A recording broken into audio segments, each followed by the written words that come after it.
कोरंगी के ऊपर जो शारा भुट्टो है उसके ऊपर जो वाक़या हुआ उस पर जाहिर सी बात है आपने खुद देखा कि कलाशने ले लेके जो है वो जो गैर मकामी थे उन्होंने यरगमाल बना के लोगों को जो है वो लूटा।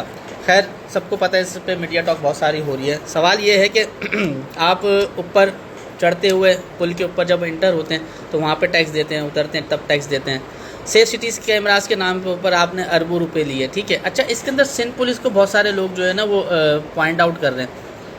सिंध पुलिस का कसूर क्या है मैं आपको बताता हूँ। सिंध पुलिस का कसूर ये है कि सिंध पुलिस इनके प्रोटोकॉल की वजह से बातें सुनती है। नई नई मोबाइलें इनके पीछे लगाई हुई हैं। यंगस्टर लड़के जितने भी हैं जिनको रोडों पे सिक्योरिटी देना चाहिए थे उनको इनके पीछे लगाई हुई है।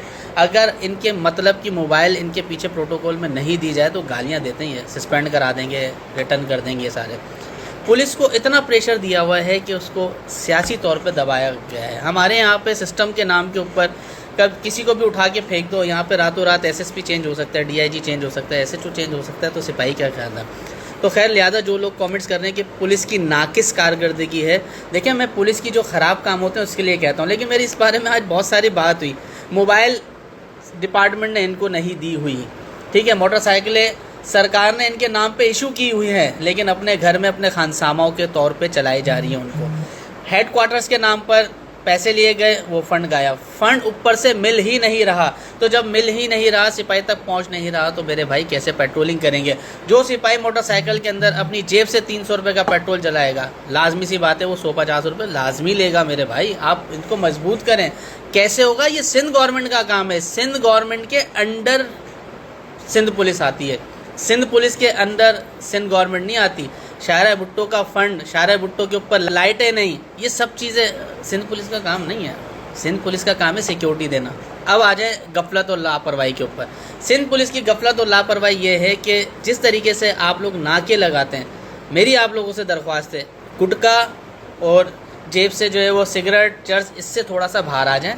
कलाशने लेके अगर कोई किसी को लूट रहा है तो इसको कैसे हम मैनेज करेंगे। दूसरा, मैंने पहले भी कहा था कि हर सूबे के अंदर जब आप जाते हैं तो आपको लगता है एक शहर के अंदर आप दाखिल हुए हैं। हमारे यहाँ इस शहर के अंदर जब हम इंटर होते हैं तो ऐसा लगता है कि हम एक ऐसे शहर के अंदर इंटर हो गए हैं कि जहाँ पे पूरे शहर के अंदर कब्ज़ा हुआ है। राइट पे भी कब्ज़ा, ग्रुप मंशात ऐसे बैठे हुए सारे, मतलब लगता ही नहीं है कि हम कराची जैसे बड़े शहर के अंदर दाखिल हुए। ऐसा लगता है कि हम किसी गोड के अंदर दाखिल हुए। तो मेरी तमाम सिंध हुकूमत से और कौमी सलामती इदारों से उनसे दरख्वास्त है कि सर ये लोग काम नहीं करेंगे सिंध हुकूमत वाले। आपने ही किसी न किसी चीज़ के ऊपर जो है वो इशू जो है उसके ऊपर प्लांटेशन के ऊपर जो है वो आपने उंगली उठानी पड़ेगी। आप लोगों ने ही इनको जो है वो इस तरफ लेके जाना पड़ेगा, क्योंकि सिक्योरिटी देना इनका काम है, फ़ंड देना सिंध गवर्नमेंट का काम है, प्रोटेक्शन देना इनका काम है। तो प्रोटेक्शन के लिए लवाजमात, मोबाइल, असला, मोटरसाइकिलें देना सिंध गवर्नमेंट का काम है। शुक्रिया।